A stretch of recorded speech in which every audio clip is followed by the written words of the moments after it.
Thank you. We are previewing the first semi-final of the weekend, which will take place on Sunday at Orlando Stadium. Kickoff is at 1500 hours, and Orlando Pirates, the home side, will be playing up against Marumo Gallants. Just to preview this fixture, starting with the coach. Coach, maybe just your thoughts. It's a different match, but it's a competition, of course, that you are aiming to defend. You're the defending champions. You've won it twice in a row, and it's an opportunity to get closer to defending it. Yes, good afternoon. Happy to be here again. That means that we will play another semi-final of a really important competition for us. And yeah, it's something already to celebrate that we are in the final stages of this competition and getting ready after yesterday, trying to get ready again to another important game, and as usually knowing that it's going to be a tight one, a tough one, against a good opponent, against a team that is getting much better now in the last part of the competition. So an exciting one again, and getting ready to go. Coach, let's take questions from the floor. Just by a show of hands. Please make sure that if you are inside this room, your phone is at least on silent mode, if not on airplane mode. So please just make sure that we don't have any disturbances. I see we've got a hand there. So we can get the microphone to him in the middle. As always, the first 15 minutes is live, and then we'll move on to the embargoed section afterwards. Good afternoon, everyone. Good afternoon, Coach. Bongani Team Kulia from Teta FM. Coach, the last time you played against Marumo Gallants, you were suspended and you lost 2-0 against them. What lessons did you take under their new coach, watching from the States? No, it's not about getting lessons because I'm in the stands. It's we have, like you said, a recent opportunity to play against Marumo. That didn't go well for us at that time in Bloem, and from there we have the opportunity to continue analyzing them, visualizing them, and trying to understand better what are they looking for, what kind of football team they want to be when we play there. I think it was after, I don't know, a few days with the new coach on charge. It was a little bit of uncertainty about what kind of team, what kind of game are we going to play there.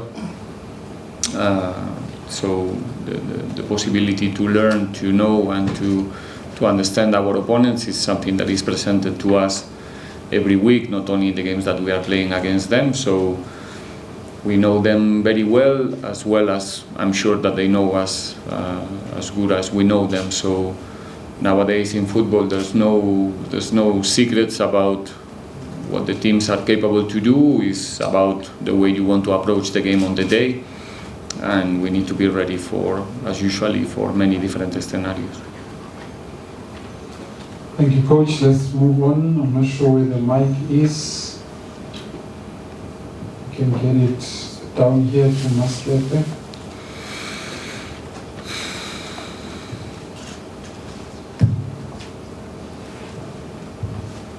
Maskepe, Power FM. Coach, how do you view this?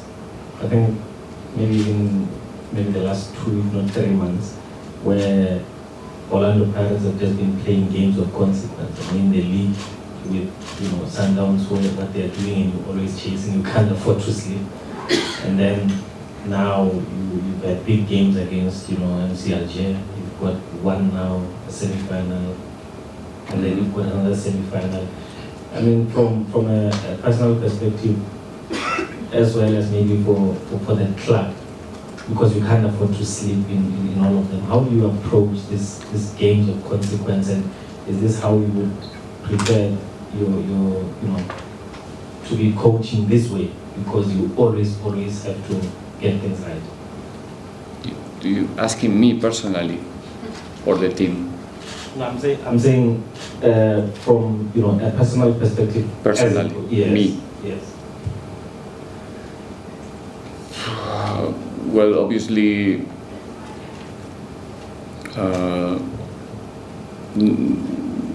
we don't operate, we don't work the way that we would like to do as a coaches, as a coaching staff anymore, due to the schedules. I'm sitting here after a terrible game yesterday in terms of energy, emotions, you can imagine, and just a few hours later we're sitting here again talking about the next one. So there's no time for training or good preparations anymore. It's about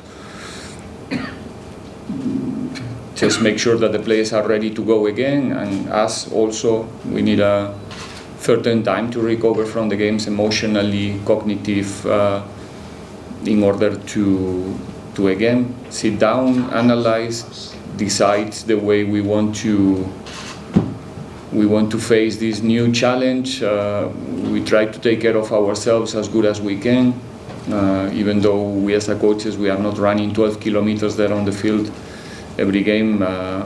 The how can I say, not waste, but you can imagine that the levels of energy are not high every day, so it's our responsibility to find a way. If we are tired, we have to do it tired. There's no excuses, and like I said already many times, the fact that we're playing a lot of games is a good news for us. It's a very good news. It's a consequence of being competitive and being that word that you like a lot, consistent, that you're not repeating anymore recently. And we have to deal with it. Is the consequence of being in a competitive team, in a competitive club, and I will never complain about that, because there's nothing you can do. Football is going in this direction. It's not going to change, and it's us, the ones who need to adapt ourselves to the circumstances and try to continue or try to be competitive no matter what. It's Karabo. Good afternoon, Coach. Just a quick one from my side. What's the ways of recovery for Orlando Pirates off the pitch? Well, what's the ways of recovery? Because as you said, there's a lot of training, there's a lot of matches. What's the best way of recovery that Orlando Pirates is doing this? There's no secrets. There's science behind every process in professional football nowadays. If people is a little bit curious, you can have a look of what the top teams are doing around the world, and we try to do something similar like everybody else. All the resources are there for you, and like I said 2,000 times this season, we go into a new space as a football players. First of all, they are the ones who are running every 2-3 days, something that didn't happen before. And our obligation as a coaching staff, that's why we are there behind them, is to make sure that they can be competitive. Now, instead of being competitive every 6-7 days, now it's every 2-3 days. So we're trying to explore what is the better, but obviously regenerative sessions, nutrition, the work that we're doing in our strength and conditioning department as well, it becomes relevant for them to be ready to go again. So there's a lot of things that are working very well so far, probably things that we don't even know right now that are going to work maybe in 2-3 months, and we try to be always with one eye in the new things and things that can help to the players the most. But yeah, that's where we are right now.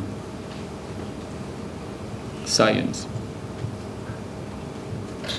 After Coach Kamkhara from Powerful. Coach, you've already played Marumo twice already. I mean, the first time you were hiding. Of course, you went away, you got that defeat. Now, when you look at the two games, what would you say that you need to guard against when you face Marumo, more so now, it being a cup competition? Nothing. It's a new story. On Sunday, it's a knockout game. It's a game of consequences. It's only 2 possible results. The other games that we play are games with 3 possible results. So it affects the way that one team or the other will approach the game. This is a different story. It's the possibility to go to a final. So yeah, it requires a different way to look at the game from both teams. And we have a decent experience already in this type of competitions together. And again, we're gonna try to recover as good as possible in a short space of time, to prepare the game as good as we can, and do our best in order to be in another final, whatever it takes. Amen. Coach Delmania from Soccer Laduma. Mine is not perhaps about this game, but about games in general. The dressing room has become more open from a media perspective. You know, back in the day, it was a sacred space. I think the Fergie and David Beckham incident doesn't happen, it happens on camera now. But now it's a bit more open and we have so much access to it. How do you as a coach feel about that? The fact that everything you do is almost transparent. It's there for the media to see and to consume, and also for the masses. There's 2 things. One is that you say that almost everything is open. Is not true. What you're getting is a small percentage of what's happening in a locker room, in a game day or in a training day. Obviously, we're not gonna open everything for you to know what we do, but at the same time, we part of an spectacle. Football is a show, it's entertainment, and I think there's a component of interesting things also in that part of the game, and we have to go with the times. We are in 2025. If the clubs, how can I say, the industry thinks that there's interesting things for the public, in the end we are performing for them. And like in other disciplines, I think, like, I don't know, it's not the same, but I think Formula 1, NBA, it's been like that since a long time ago, and I think there's going to be a time that for football is going to be even more open, and we have to accept that. What we're doing in the locker room is nothing that we have to feel, I don't know how to say this in English, sorry, but like we're not doing anything wrong there. We're just trying to prepare the team. Sometimes we are emotional, sometimes we are angry, because we're human beings, and what you are looking there is probably the truth of what's happening there inside. And I think it's interesting as a spectator to understand some of the dynamics among ourselves, always trying to protect as well the privacy of the coaching staff, the players as well, of course. But so far, I think in our case, our production team is doing a good job to offer a good product, at the same time that they are also making sure that our secrets are still, secrets. Thank you, Coach Lunabo. Good afternoon, Coach. How valuable has the experience been for the team playing in the continent? Of course, the league here at home is very competitive, but playing away games in Algeria, for example, must bring a different dimension to the team. And you just monitor over the months from the beginning of the competition up to now, where you are semi-finalists, and the impacts that it will therefore have when you come back and you play in the semi-final of the Nedbank Cup. Positive, no doubt. We took this Continental competition like a proper test for us to see and to understand ourselves, where we are as a group. I think we managed to go through, I think we played 14 games already in that competition, solid, conceding I think only 4 goals. It says quite a lot about how competitive we were in that maximum level, in that difficult test, and we're trying to use that confidence for the rest of the competitions as well, to understand that, well, if we're capable to be that good in that space, we can be at the same level, obviously, when we are playing here at home. And so far in the Nedbank, it was the same type of approach. We're trying to play each and every game like these type of games are, which is a final. And in terms of confidence, I think every competition this season is helping us to get better, even when the things are not going well, like it happens in one of the competitions this season that we get out in the first game.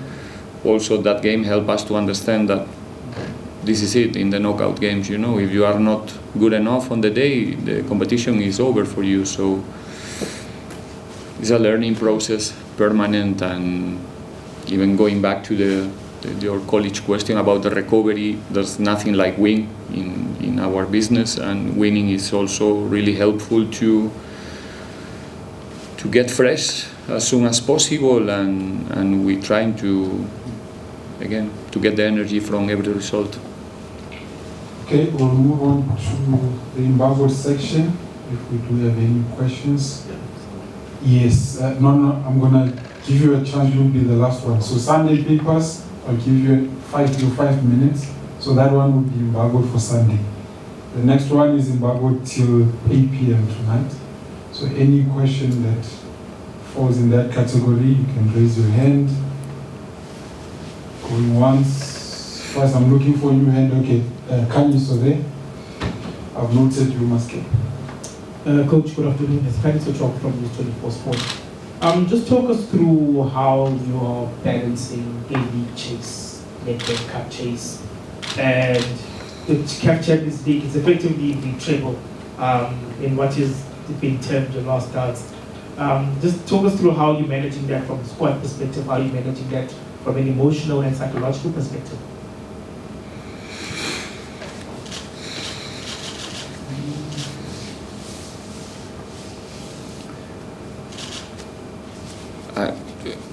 I don't think so much